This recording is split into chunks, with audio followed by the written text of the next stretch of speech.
ნუ სახალხო დამცველის წარმომადგენლებს განუმარტა ყველა დეტალი, რა დარღვევებსაც ჰქონდა ადგილი, როგორც ექცეოდნენ ციხეში, როგორც ეწოლა საგზომ და აბსოლუტურად ყველანაირი ინფორმაცია მიაწოდა. უბრალოდ ეხლა რო ვფიქრობ, ვისგან ჩვენ რო ვიყოთ ნორმალური სახელმწიფო, ნორმალური ქვეყანა, ნორმალური მთავრობა რო გყავდეს და ყველა სტრუქტურა გამართულად რომ მუშაობდეს, ხო, რა თქმა უნდა, პირველ რიგში მივიმართავდი სახალხო დამცველს, რომელიც დაიწყებდა ამ ყველაფერზე მოკვლევას და შემდგომ ყველა ვინც რაღაცა თავისუფლებამოსილებას გადაამეტებდა სამართლიანი სასამართლოს პირობებში მიიღებდა იმ სასჯელს, რაც ეკუთვნის მაგ აქციას. თუნდაც იმას რომ ადამიანს საჭმელს არ აჭმევენ და ამ ზამთარში ამაზე ძალიან მნიშვნელოვანი არის ეს ფაქტი, რას ნიშნავს საჭმელს არ აჭმევენ. აი რა ამბობს, იყო რამოდენიმე შემთხვევა, როდესაც მის საკანთან მისულები ეუბნებოდნენ რომ საჭმელი გათავდა. ანუ მაყურებელს რომ ავუხსნათ ხო, როდესაც პენიტენციურ დაწესებულებაში არიგებენ საკვებს პატიმრებისთვის, მიდიან მათ საკანთან, კართან, არის ფანჯარა გაკეთებული, ფანჯარაში აწვდიან საკვებს. იძახებენ პატიმრების სახელებს და გვარებს და ამის მიხედვით აწვდიან საკვებს. ხო მასია, ხო? და როდესაც ნიკას სახელი უნდა დაეძახათ, და ნუ საკანში მისცეს ყველას, ნიკასთვის აღარ აღმოჩნდა საკვები. ნიკასთვის აღარ იყო საკვები და ესეთი იყო რამოდენიმე შემთხვევა. ეს არ იყო ერთი შემთხვევა. კიდევ არის მომენტი, როდესაც მაგალითად მაღაზიიდან, ნუ იქ არსებული მაღაზიიდან ყიდულობენ რაღაცებს და კონკრეტულ რაღაც ჩამონათვალს გააკეთებენ, რატომღაც იმ ნიკა რასაც უკვეთავს ხოლმე, შესაბამისად იქიდან არასდროს არაფერი არ არის არც მაღაზიაში. ეს ყველაფერი დამთხევა არის, რომ საჭმელიც ნიკას საკანთან მთავრდება, მაღაზიაშიც ყველა პროდუქტი ის რაც ნიკას უნდა მაღაზიაშიც მაგ დროს მთავრდება, ძალიან დიდ დამთხევასთან გვაქვს მაშინ ადგილი, რიციც მე პირადად არ მჯერა. უბრალოდ ეს არის კიდევ ერთი მცდელობა, რომ ადამიანები მართლა ციხიდან გვამხნევებენ და ეხა ეს მხნეობაც უნდათ რომ მოუსწრონ, მაგრამ არ გამოუვათ. რაც შეეხება ცივი წყლით ვანაობას, ამაზეც გითხარით რა. მივაწოდოთ, აუცილებელია საზოგადოება მიცოდეს, როგორ ექცევა რეჟიმი დღეს პატიმრებს, რომლებიც სრულად უდანაშაულოდ ხედან ციხეში. ესეც არის მორიგი ამბავი, რომ საბანაოდ შესული ამ ზამთრის სიცივეში და დანის ციხეში მით უმეტეს განსაკუთრებით იგრძნობა ეს სიცივე. ეს მივხვდი პირველად, როდესაც მაგალითად თბილი ადიალები შეუგზავნე პლედები, ეს არ მეყოფაო, აქო ძალიან ცივაო. შესაბამისად, შემდეგ უფრო რაღაცა თბილი შეუგზავნე. ამ სიცივეს ეხლა რომ წარმოვიდგინე, კიდე შე რომ ცივი წყლით გაიძულებენ რომ იბანაო, ხო, ნუ ადამიანი ხარ რაღაცა იცავს ისუფთავეს, მით უმეტეს საკანიც ისეთ საკანში შეიყვანეს, სადაც ალბათ ღორს არ შეიყვან იმ საკანში. ამაზეც იყო პირველ ჯერზე სახალხო დამცველი წარმომადგენელი შესული. ეს ყველაფერი პრობლემები აღწერა, თუმცა შემდგომი რეაგირება არც ამაზე არ ყოფილა აბსოლუტურად, ჩემი ზონა თავისით იდგა ერთთან მესაკნესთან ერთად და ალაგებდა იმ საკანს.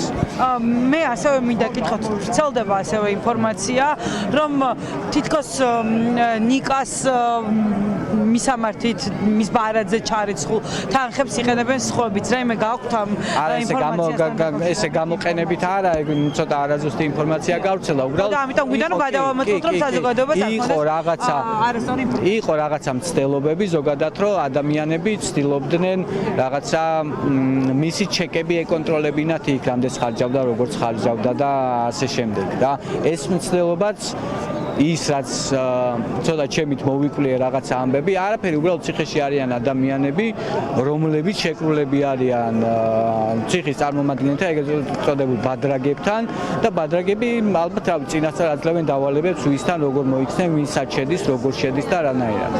აი და რას მინდა იცით კითხოთ ლაშა, როდესაც ამ ყველაფერზე საუბრობთ და ღიად ამბობთ და აწოდებთ ინფორმაციას სახალხო დამცველ საზოგადოებას, ნიკას თუ ექნება შიგნით ამ თემაზე რაიმე პრობლემები, შენიშვნებს აძლევენ, შეურაცხყოფას, თითქოს შეურაცხყოფაზე იყო საუბარი. ამ ეტაპზე ყოველი ჩემი გაკეთებული განცხადება ნიკასთვის ახალი შემზღუდველი რაღაცა ნორმების გატარების წინაპირობა ხდება. თუმცა მე ამ ყველაფერზე ნიკასთანაც ნასაუბრები მაქვს, არ ვაპირებ გაჩუმებას, ეს პერიოდი ვიცი რომ გაუძლებს, ვიცი რომ ხნეთ იქნება, მაგრამ საზოგადოებამ ვფიქრობ უნდა იცოდეს სიმართლე, იმიტომ რომ ძალიან ბევრი ახალგაზრდა ყავს უდანაშაულოდ ციხეში ჩაყრილი, რომლებიც მალე უნდა დავიხსნათ.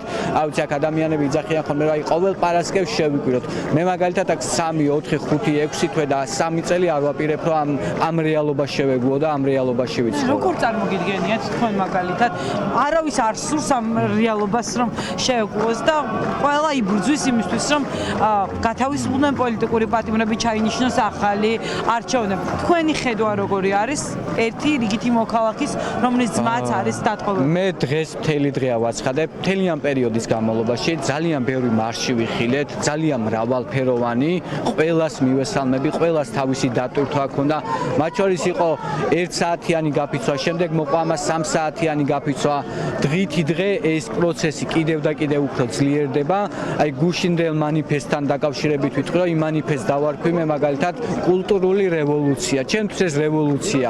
დღეს მთელი დღე ამას ვიძახი, რომ რევოლუცია ცუც კი არ ნიშნავს, რევოლუცია ნიშნავს ცვლილებას, რომელსაც ვითხოვთ, ცვლილებას უკეთესობისკენ. შესაბამისად, ესეთი რევოლუციები ჩვენ ამ ქვეყანაში ნახეთ ბევრი. ნახეთ ამ ბოლო პერიოდში ვიძახი.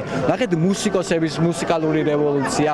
ნახეთ სხვადასხვა არ ვიცი მე, ვეგეტარიანელების რევოლუციაც კი ვიხილეთ აქ და დღეს აი ეს ჩემი ეს განწყობა გამოიწვია კობახიძის ნათქვამა, როცა თეატრალები ცოტა ისე მოიხსენია და ძალიან ცუდია რომ ესე ფიქრობ, ძალიან ცუდია. რევოლუციის მათეშინიათ, ჩვენ რომ მართლა იმ რევოლუციას ვითხოვდეთ, რასაც კობახიძე საუბრობდა, ჩვენ არჩევნების მოთხოვნა არ გვექნებოდა. შესაბამისად, ჩვენ რევოლუციას ვქია ცვლილებებისთვის, უკეთესი საქართველოსთვის, სამართლიანი საქართველოსთვის და ისო ბავშვებს ქონდეთ ნორმალური განათლება, იყოს ბევრი სამსახური, არ ვიცი, ბავშვები დღეს ქუჩაში არ უნდა იდგნენ და უნდა იღებდნენ განათლებას, მაგრამ დღეს ეს ბავშვები გამოსულები არიან სამშობლოს დასაცავად და ტყვეების გასათავისუფლებლად. დღეს ჩვენ როდესაც გქონდა შესაძლებლობა საუბრის, თქვენ თქვით, რომ რადგან ნიკა ხმამაღლა ვერ ამბობს საკუთარ სათქმელს, ართმევენ მის დაწერილ პლაკატებს, ბანერებს მომზადებულ საკუთარი ხელით, თქვენ გინდათ რომ მის ნაცვლად ისაუბროთ, სანამ მას არ ექნება შესაძლებლობა. რა აქვს ნიკას დღეს სათქმელი აი ამ ხალხისთვის, ვინც ქუჩაში დგას? ნიკას პირველი ბანერი, უბრალოდ წერილიდან დავიწყებ, პირველი წერილი ეწერა, ესე მეწერაო სათაურშიო მართალ ტელევიზიებს, რადგან თავის კოლეგების მიმართ განსაკუთრებული დამოკიდებულება აქვს, პირველად შენს მიმართ, ხო, და ბევრი სიყვარულით მოკითხვა და დარწმუნებული ვარ, რომ მალე აუცილებლად ჩვენთან ერთად იქნება. აუცილებლად და პირველი ეგ იყო, რომ ძალიან წუხდა იმას, რომ რაღაცნაირად ამ ადამიანებს მინდა რომ ჩემი სიყვარული მივაწვდინო და ჯერჯერობით ამას მიშლიან ხელს და სასამართლოსთვის გამზადებული ქონდა ბანერები, სადაც ეწერა, რომ იბრძოლეთ საქართველოსთვის. აბა ჩადება აღარ არის, მსგავსი ტექსტების რამოდენიმე ბანერი ქონდა, რომლებიც არ ვიცი, საბადრაგო სამსახურმა ჩათვალა, რომ კრიმინალია თუ არ ვიცი, რამე გადატრიალებას, ხო, არ ვიცი, ასე ფურცაზე დაწერილი სიტყვების ეშინიათ. და თქვენ კიდე მეკითხებით, რომ აი ეს იმედი შეიძლება მქონდეს, ან სად შეიძლება უკან დაიხიონ? ეშინიათ, უკვე ეშინიათ და ძალიან ეშინიათ. ეს ხო ფაქტია.